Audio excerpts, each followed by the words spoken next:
It's a very important moment.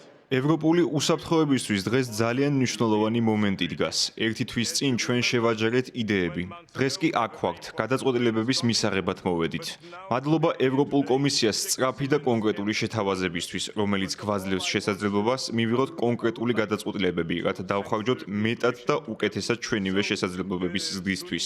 ევროპის თავდაცვა და უსაფრთხოება არაა განცალკევებული უკრაინის უსაფრთხოებისა და თავდაცვისგან. ძლიერი ევროპა გააძლიერებს უკრაინას. უკრაინის უკეთესი თავდაცვა კი მნიშვნელოვანია ჩვენთვის. ამიტომაც ვართ აქ, რომ მივახციოთ ხელშესახებ და ხანგრძლივ მშვიდობას. პირველი დღიდან უკრაინის გვერდით ვდგავართ და ასეც გავაგრძელებთ. სამშვიდობო მოლაპარაკებებშიც, როდესაც ჩავთვლით, რომ ამისათვის სწორი დროა და რაც მთავარია მაშინაც, როდესაც ევროკავშირის წევრი გახდებით.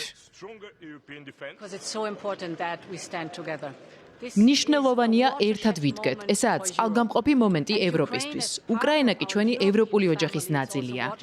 ევროპა აწყდება ნათელ და მოქმედ საფრთხეს და ამ პირობებში უნდა შევძლოთ თავის დაცვა. ჩვენ უნდა ვიმუშაოთ ხანგრძლივი და მტკიცე მშვიდობისთვის, რომელიც ძალითაა გამყარებული. სწორედ ამიტომ დღეს წარვადგენ გადაიარაღების გეგმას ევროპისთვის, რომელიც 800 მილიარდი ევროს გამოყოფას გულისხმობს თავდაცვისთვის. ესაა სასარგებლო ყველასათვის და მნიშვნელოვანი ნაბიჯია ამ ეგზისტენციალურ ბრძოლაში. ვიდგებით უკრაინის გვერდით, რა დროც იქნება საჭირო.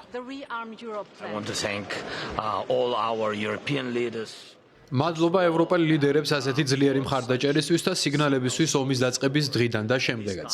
განსაკუთრებით კი გასულ კვირას მადლიერები ვართ იმის გამო, რომ მარტონი არ ვართ.